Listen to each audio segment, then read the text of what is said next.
আলোচনা করব স্বাধীনতা দিবস উপলক্ষে কিভাবে আমাদের ভাষণ বা বক্তৃতা প্রদান করতে হয়।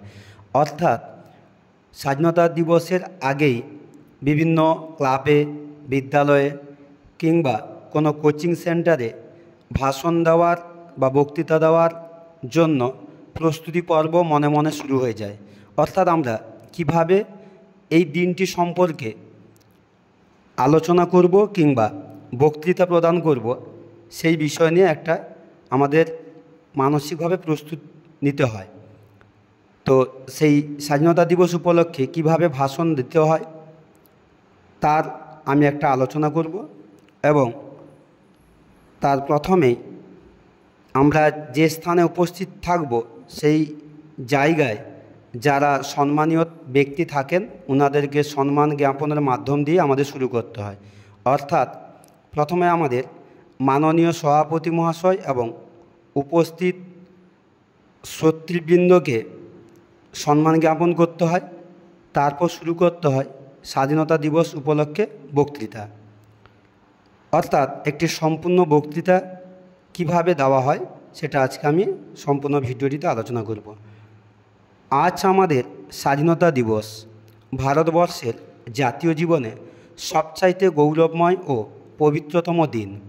1947 সালের 15ই আগস্ট ব্রিটিশ সাম্রাজ্যবাদের ঔপনিবেশিক নাগপাশ ছিন্ন করে আমাদের জাতীয় জীবনের দিগন্তে স্বাধীনতার সূর্যোদয় ঘটেছে।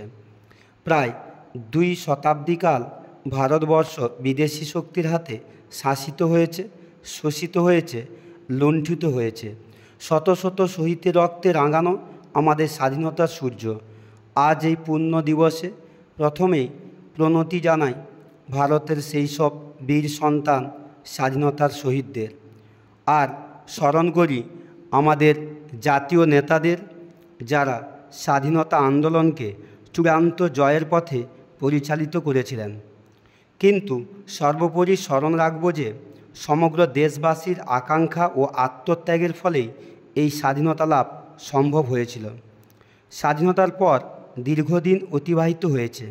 একটি প্রজন্ম অতিক্রান্ত হয়ে আরেকটি প্রজন্মের সূচনা ঘটেছে ধারাবাহিকভাবে।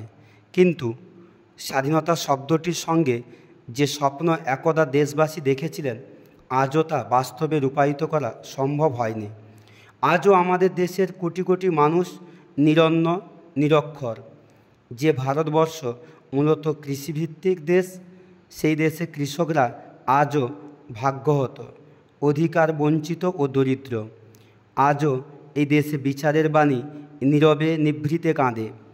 যে ভারতবর্ষকে ভারতের মহান কবি মহামানবের পরম তীর্থ বলে ঘোষণা করেছিলেন, সেই দেশে আজও প্রতিনিয়ত চলেছে ভ্রাতৃঘাতী সংগ্রাম, রাজনৈতিক সাম্প্রদায়িক কলহ, ধর্ম বিদ্বেষী, মাথাচাড়া দিয়েছে বিচ্ছিন্নতাবাদী প্রবণতা।